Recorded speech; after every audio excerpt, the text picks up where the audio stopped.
বিদেশি কোচদেরও দেখেছেন, খালিদ মাহমুদ সুজন কি টপে কিনা? হিসাবে তো এখন তাই বলে, বিশ্বাসের একটা ব্যাপার থাকে হয়তো, বা সেটা সেই পালসটা তো বিসিবি এখনো নাই।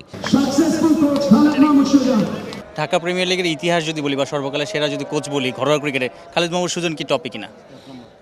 হিসাবে তো এখন তাই বলে, কাগজে কলমে তাই বলে, বাট ডেফিনেটলি মানে আমার ক্যারিয়ারেও মানে আমার এটা ইনফ্যাক্ট আমার মনে হয় 9 বা 10 নম্বর আমি প্রাইম ব্যাগের সাথে একবার চ্যাম্পিয়ন হয়েছিলাম।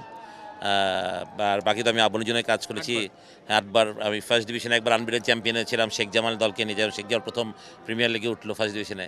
তো ওই হিসাবে সাকসেস আছে আমার অনেকগুলো প্রিমিয়ার লিগ বা ফার্স্ট ডিভিশন মিলে, সত্যি কথা বলতে। আপনি বিশ্বাস করেন আপনি ঘরোয়া ক্রিকেটের সেরা কোচ, তাহলে ন্যাশনাল টিমের হয়ে মানে সার্ভিস দেওয়ার মতো সুযোগ সেভাবে পাননি, নিশ্চয়ই এক্সপেক্ট করেন? সেটা তো অনেক ছোটোবেলা থেকেই মানে এক্সপেক্ট করতাম, আশা ছিল, এরকম তো থাকেই। বাট এখন জানি না এখন আর হবে কিনা, হয়তো বা কেন হবে না? আমাদের মানে আমাদের লোকাল কোচদের হয়তো বা অতটা ট্রাস্ট নাই, বিসিবি হয়তো বা এরকম আছে, হয়তো বা ফরেন কোচরা হয়তো আমাদের থেকে বেটার, দুটা রিজন হতে পারে। মানে এটা তো যখন আমরা একটা না কাজ করব তখন বলতে পারবো যে আমরা ভালো কি খারাপ না ইন্টারন্যাশনাল কাজ করব। মানে it's not a rocket science যে আমরা কেন পারবো না, বাট তারপরেও আমি বললাম যেটা বিশ্বাসের একটা ব্যাপার থাকে হয়তো, বা সেটা সেই পালসটা তো বিসিবি এখনও নাই, যে ফরেন কোচের উপর ডিপেন্ডেন্ট থাকি আমরা বেশি, হয়তো এটাই। আপনি তো মানে টিম ডিরেক্টর ম্যানেজার হিসেবেও ন্যাশনাল টিমের সাথে গত 8-10 বছর কাজ করেছেন, বিদেশি কোচদেরও দেখেছেন। কি মনে হয় আপনার মধ্যে যেটা আছে তাদের মধ্যে কোনটা বেশি আছে নাকি কম আছে, না ব্যালেন্স? আমি বলতে পারবো না আসলে। হ্যাঁ, মানে ক্রিকেট তো একটা ছোটোবেলা থেকেই আমার যে কোচ ছিলেন ওসমান ভাই আমাকে অনেক করতেন। উনি একটা বলতেন ক্রিকেট একটা ফিক্সড টেকনিকের খেলা। এখানে হয়তো বা মানে এখন তো একটা টেকনিক স্কোয়ার কাট সবাই যা মারে, টেন্ডুলকার যা মেরেছে আজকে আমার মোসাদ্দেক হয়তো বা তাই মারে, বাট মেন কথা হচ্ছে যে আপনার প্ল্যানিং বা অপোনেন্টকে রিড করা, গেম প্ল্যানিং। ইন্টারন্যাশনাল ক্রিকেট তো আর ট্রেনিং তার থেকে বেশি ইম্পর্টেন্ট হলো মানে আপনার প্ল্যানিং করাটা, যে আপনি অপোনেন্টকে বা আপনি কী কন্ডিশনে খেলছেন, অপোনেন্ট কার, আপনার কী টিমিস হবে, ওদের স্ট্রেংথ উইকনেস নিয়ে কাজ করা, এগুলাই। তো ওইখানে আমরা কতটুকু পিছিয়ে আছি জানি না, বাট আমরা তো ধরেন এখানে যখন আবনের জন্য কাজ করি বা তখন তো আর কোম্পানি অ্যানালিস্ট থাকে না বা এত কোচিং স্টাফ থাকে না, এত কিছু থাকে না।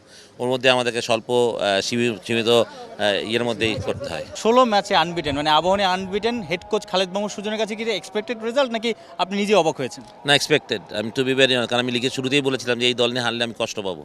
মানে তারপরও ক্রিকেট খেলা আপনি হারতেই পারেন, বাট আমি কনফিডেন্ট ছিলাম যে দল ভেরি স্ট্রং। মানে সত্যি কথা, প্রিমিয়ার লিগে আমার দেখা মনে এটা সেরা দল আবাহনীর, মানে এর থেকে বড় দল হতে পারে না। মানে সব পারফর্মাররা ছিল, এক ব্যাচের ছেলেরা ছিল যারা ড্রেসিং রুমটাকে দারুণভাবে এনজয় করে, এবং আমি মনে যেভাবে তারা খেলেছে বাজ টোটালি পুরো credit goes to the all the boys. এবং মানে টিম করা একটা সময় ডিফিকাল্ট ছিল আমার বেস্ট 11 করা, but they sacrifice. Khalid Mahmud সুজনের প্রাপ্তি কি এইবারের ঢাকা প্রিমিয়ার লিগে?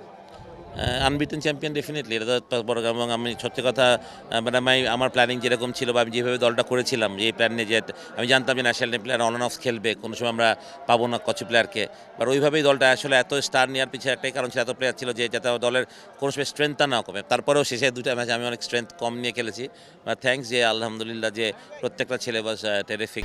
1, 2, 3 ঢাকায় জমি জিতে নিন 100% ক্যাশব্যাক সহ 20 কোটি টাকার পুরস্কার।